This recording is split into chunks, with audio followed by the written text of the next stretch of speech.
Oh, shit. It We're had to live. live. We are live. Welcome to Deadline Horror News Live for January 12th, 2022. I'm Josh. I'm joined here with Donnie. Hey. And the Professor Smoke. What's up? And we are from the All-American Spookshow Horror Podcast. As always, I'd like to remind you to like and subscribe to the channel down below there and click on the bell to be notified when we upload new videos or when we go live. These Deadline Horror News are live every Wednesday night at 9 p.m. East, so you don't want to miss anything we throw up on here, or when we throw up, whatever. Become a supporter of the Spook Show by going over to patreon.com/AA Spook Show to sign up and become a patron. We have levels starting at $1, $3, all the way up to the crazy $1,000 Spook Show Insanity level. Video minisodes featuring the Library of the Professor every Tuesday. Bonus podcast monthly, such as right now we're going through the Spook Show Rewind. Professor's retro review articles. That literally the first one just went up over on Patreon today. Monthly polls, tons more. We're adding new content, if not daily, especially weekly. So we're kind of cranking up the output over there on Patreon. So you don't want to miss any of it. Patreon.com/AA Spook Show. Also want to remind you that episode 90 of the podcast is out now, and it's our first ever Spook Show Rewind Reanimator from 1985. Now, the whole premise of the Spook Show Rewind is we go back literally to episode 1 of the podcast, and episode 1 we talked about Reanimator. And since Donnie wasn't on the show back then, it kind of gives him a chance to give his ratings, gives us a chance to kind of go back and maybe watch the movie again, talk about it. Professor adds his gore score, which he didn't do back then. So a few new features that we have since then that we didn't do now, or vice versa. You get what I'm saying? We kind of update the whole situation. The first one, like you see there, that's on the regular podcast feed this week. So that came out this past Monday. But from here on in, it's going to be Patreon exclusive content. So at least every month, a new episode of the Spook Show Rewind will come out on Patreon. So it's kind of a bonus episode only for our patrons over at patreon.com/AA Spook Show. You'll get that one and all the other stuff that we mentioned earlier. So that one will kind of whet your appetite. You listen to that one that's out on the podcast feed now, and you'll understand what the whole premise in it, and everything that we're doing there. Episode 91 is our latest movie review, and it's Malignant from 2021. We finally got around to it. That comes out this Monday, January 17th at 6 p.m. East. Unless you're a patron, once again, at the $5 level, you get it early. You don't have it just yet, but you probably will be listening to it in the next couple of days. Maybe even tomorrow. Depends on when we throw it up on there. But either way, if you become a patron of the Spook Show at the $5 level, you'll get those episodes early. So you want to get in before the cool kids. Or no, that means you'll be one of the cool kids because you're getting in on the ground level. But anyways, yeah. So I'm gonna go ahead and throw it over to you, Donnie, for the latest deadlines in horror news. Yeah, man. Well, Final Destination. This is something that shit. If you've ever been in traffic or the highway and you come up on a logger truck, you get in the other lane. Yeah, it's basically because of Final Destination. I think one of us even put that. There was a meme of that, right? Like it was like a line of traffic in the left-hand lane and the haul trucks in the right. Say, yeah, everybody in the left lane has seen Final Destination. Yep. Yeah, that's it. But yeah, so it's basically being revived. So John Watts, who tied to Spider-Man, he's going to be producing. So this will be the 6th installment. It's set to debut on HBO Max. And there's also, let's see, the entire franchise has grossed $657 million to date. Wow. That's a lot of coin. I think when we went to that like top 25 highest grossing horror franchises, I'm pretty sure it was like in the top 20 or so. Yeah. Yeah, certainly. So, yeah, HBO Max doesn't have a release date yet, obviously, because it hasn't been made. But now, what I saw about this was it was kind of unclear to me, at least. Would this be, say, Final Destination 6, or would this be like a reboot? Or 6 for, well, I mean, this will technically, I guess, be the the sixth installment. Now, if I remember correctly, I believe that this was a new story, so it's may not actually involve the same characters. Just just like I guess kind of like a reboot or reimagine it. But then again, I guess like these movies never really connected all that much to this smoke. Like movie to movie, it was kind of a different group of people. Right? If I recall. Yeah. Yep. Yeah. Well, because most of the cast gets killed off, anyways. I guess you got to do that. Yeah, you're right. Yeah. Spoiler alert. Right. All 5 Final Destination movies, most of them die. Yeah. Yeah. So aside from that, we've got we've got Ty West's movie X from A24. So yeah, this is actually, when I watched the trailer. So the trailer for this is out now. You can look up Ty West A24 X. You can see this trailer now. When I was watching this trailer, I got really strong kind of Texas Chainsaw Massacre vibes, in the beginning. Yeah, I know. Well, did either of you watch the trailer when we were talking about it earlier? Oh yeah. Oh yeah. Yeah, definitely see your Texas Chainsaw vibes on there for sure. Like we're kind of talking about a little bit off here. Almost shot for shot some of the scenes in that trailer. Yeah. Of original Texas Chainsaw Massacre. I think it's a little bit of a bait and switch. Like I think they're doing that on purpose. Like they're kind of sucking you in with this. Oh, it's kind of a Texas Chainsaw kind of deal, and then it's going to be something completely different. Yeah. Oh yeah. Because it is A24 after all. Yeah. I mean, if it's not that way, this would be the first standard A24 movie I'd ever seen. I think if it didn't turn out to be something up with it, as far as a twist of some sort or something. Yeah. Yeah, I really dug the trailer and the strong 70s vibes. I'm blanking on the name of the band. I just want to make love to you. That song. I can't think of the name. Yeah. Well, you go all the way back to Muddy Waters, the original blues version, but I can't remember the rock version. No, this is the one that was like the 70s version. Yeah. I can't remember the rock the rock band that did the cover of it in the 70s right now either. But yeah, like the way they play that, I think it was Foghat. Does that sound right? Sure. Very well could be. I think it was Foghat. But anyways, the way they whoever put the trailer together, I'll just say that they did an awesome job on the trailer, if nothing else. Definitely. So I would suggest going and checking that out. Just to see what you think about this one out there. But yeah, it looks pretty good. Yeah, as far as a release date on that, obviously you see it there. Releases March 18th this year. So yeah, definitely something I'll be checking out. Yeah, no doubt. All right. So aside from that, the original Ghostface mask designs. So if these had been the, I mean, no, that top left one. Oh, that top left. Not the one on the right, like because that kind of looks a little bit like one on the right, like far right? Yeah, the extreme right, like the biggest one there on the screen. Yeah, okay. That kind of looks like what it ended up being a little bit, right? You can see it there. Yeah, it was inspired. But that one on the bottom right hand corner, what the hell? Like that looks like the dude that's like the artist of Rat Fink, Yeah, right. Yeah, I was about to say Rat Fink. Yeah. Oh man, let's see. Look at the what Smoke's got there on the screen. Can you? Yeah, this kind of reminds me of that one in the top corner up there in the right. A little bit like Bang Face. Let me pop you in here, Smoke. Oh, there he is. I got it. Yeah, see that. A little bit like Fang Face in that top corner. That's from Rocktober. Rocktober Blood, yeah. I was about to say Rocktober Blood. Yeah, that's one we'll have to get to at some point. Maybe next October. This October, whatever, possibly. You mean this? Yeah, cool, man. But no, as basically everybody's aware. This well, maybe not everybody's aware. You've seen it certainly.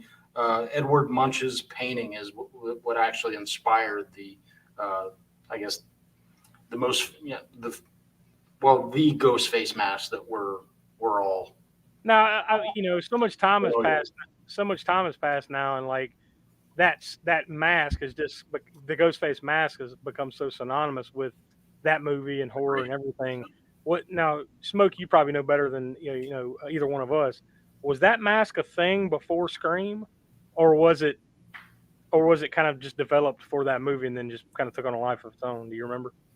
Yeah, that part, I don't know. It's such a weird thing because it's so iconic now that I don't remember if it was something they took. I mean, the Edward Munch painting is definitely what I saw in my mind whenever the first time I saw Scream, and just that painting itself. Yeah. Reminds me of it so much. But then the mask came out. I don't really know if the mask came from something else before or if they completely designed it for the movie, but it's so iconic now that it's kind of wrapped up with that and the Edward Munch painting and everything that because my recollection was that it was a thing before the movie. Like I remember seeing that, but maybe that's me. I think I remember seeing it long before. I want to say else, right? But maybe just one of those cheap ass Kmart masks or something. Yeah. Or was it was it possibly released during the I guess during the filming of it? Maybe to kind of maybe I don't know. That's something I've never looked into the details on that as far as where that mask came from and if it was existed outside of the movie first or not. Cash 5000 there said I had the mask before the movie, and then he went on to say I got it in 1994. So if he's correct, it predates the movie. But I swear, like even when I saw it in the movie, it looked like one of those masks you paid $4 for at Kmart or something, But I just couldn't remember whether it was just my memory was kind of mixing things up since it's been so long. I mean, God, the first movie came out in '96, right? So yeah, it was '96. Yeah. And of course, this all ties into the fact that the new Scream movie, which I guess would kind of technically be Scream 5, right? Except they're just calling it Scream. That comes out this Friday in theaters. So we'll get to that in just a second when we talk about all the new releases. But it's all ties into that'll be coming out Friday. Was that it for the headlines? Or? Yeah, that's it for headlines, man. That's all we got. Yes, sir. Let's see. There were no conventions or experiences that I could find. No. Anywhere going on, I guess pretty much in the world, if not here in the U.S. So we got the Brox. We got the box office report here for. I should pull this up, but this was for this past weekend of January 7th through the 9th. I'll go run through the top 10 real fast. Starting at number 10. Up from number 12 this week, House of Gucci, so it rebounded a little bit this week. Down from number 8 at number 9 is Licorice Pizza. Down from number 7 to number 8 is Ghostbusters Afterlife. It made $1.1 million for a total domestically of a little over $125 million in its 8th week here in the U.S. Down from number 6 at number 7, West Side Story, the latest from Steven Spielberg. Down one spot at number 6, The Matrix Resurrections. It continues to fall spot by spot last couple weeks. Once again, down one spot at number 5, American Underdog. That's the Kurt Warner movie. number 4, that's this year's biggest horror. See, last year was Clifford the Big Red Dog. This year it's American Underdog, the Kurt Warner story. That was number 5. Number 4, The King's Man. That's the latest in the Kingsman. We never determined. I never went back and looked whether that's either the 3rd or 4th one. I think it's the 3rd. We kind of left it there. Number 3, the big debut this week is the 355. I don't really know anything about that one, to be honest with you. Number 2, the top 2 stayed the same. Number 2, the latest animated Universal flick, Sing 2. And number 1 for the 4th straight week, Spider-Man No Way Home, $32.6 million for a total domestically of $668.3 million. I mean, we had just talked about the Final Destination franchise, has grossed globally $657 million. 5 movies. in just a month, Spider-Man has grossed that domestically. That's crazy. Worldwide, it's over $1 billion. Cool. Yeah, it's like 1.5, I think. Yeah, something like that. Yeah, that chart doesn't show the worldwide totals, but yeah, over $1 billion, if not $1.5 billion, like you said. Wow. So yeah, it's a one-man wrecking cruise for sure. Yep. The new releases this week. Now, everything you see on the screen right here are true new releases, except for Last Night in Soho on the bottom right-hand corner. That's just that came out back in September, October, something like that. Yeah. But it's coming out on DVD next Tuesday. But every other movie you see there are actual like new horror releases here in 2022. We've got The Free Fall, The Curse of La Patasola. They can't just stop with The Curse of La Blanc movies, can they? Jesus.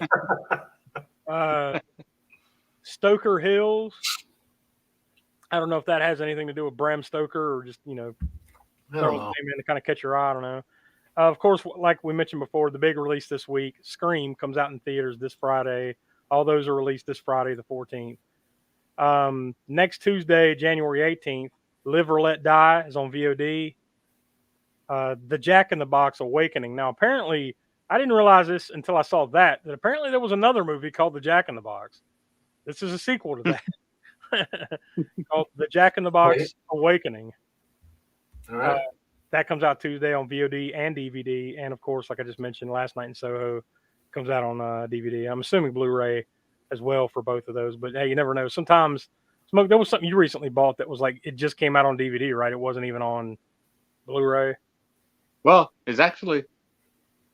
Oh, yeah, Caveat was finally released. Yeah, Caveat, yeah, that's what it was, yeah. Just DVD only, yeah. No Blu-ray for some reason, yeah. Yeah, it's just rare these days that you hear that. Usually if something's released on DVD anymore, it's released on Blu-ray. But you could have just left that on the shelf, Smokey. I know you. Yeah, we kind of. I don't know. That's one of those movies I have to get back to and revisit because we kind of picked it apart, of course, on the podcast and on that episode. Yeah, and, actually, was it when I rewatched?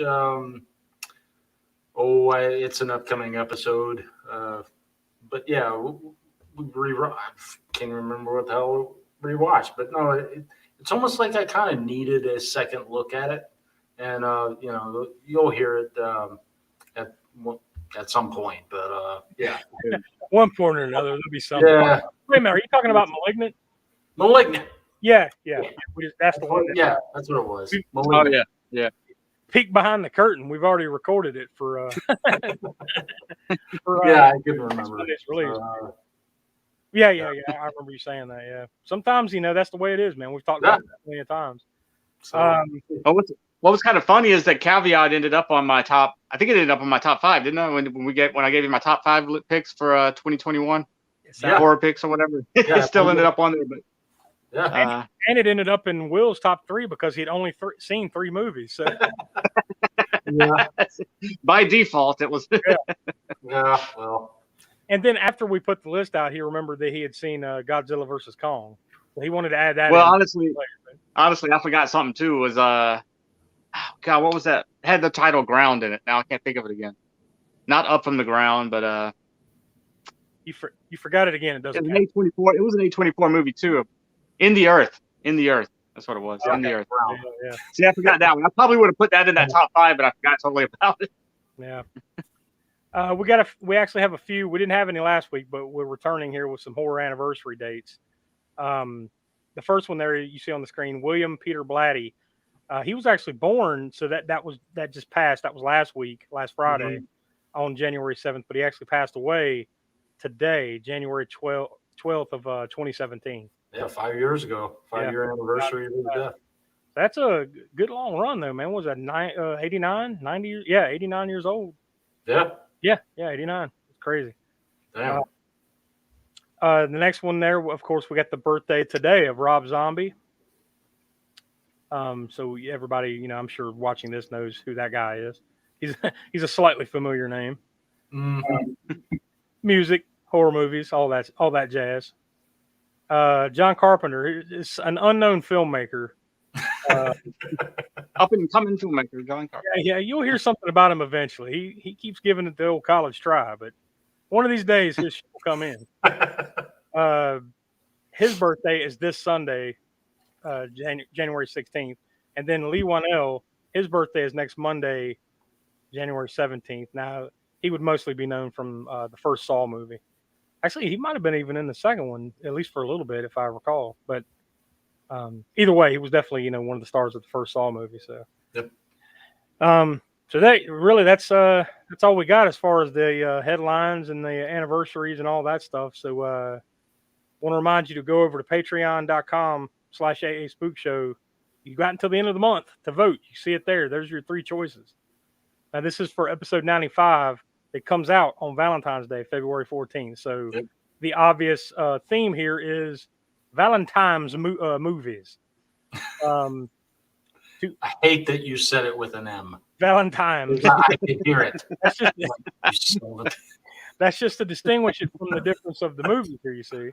Like, because in 2000, your 3 choices are 2001's Valentine, 2008's Pontypool, and 2009's My Bloody Valentine. You see the poster says 3D, but obviously you'd have to have a whole 3D setup to watch it in 3D anymore. But it's just the remake of My Bloody Valentine from 2009. So those are your 3 choices. You've got until the end of the month to subscribe at patreon.com/AA Spookshow and vote, have your voice heard, see what you want us to watch on Valentine's Day. Choose wisely. Yes. We're not going to skew your vote one way or another. But no. I'd say the scales are a little balanced to the right. That's all I'm going to say. But anyways. Right. Depends on which right you're talking about. My right or your right? I don't know. That's true. You have to figure it out. But that's pretty much all we got this week, I guess. Come and check us out at all the normal places. You see everything there on the screen. Don't forget about us over on Patreon. We've reminded you enough here today. So that will do it. So for Will, who couldn't be with us, he's on assignment. And for Donnie, Professor Smoke, I'm Josh. We are the All-American Spookshow Horror Podcast, and we'll talk to you next week for another edition of Deadline Horror News. See you guys.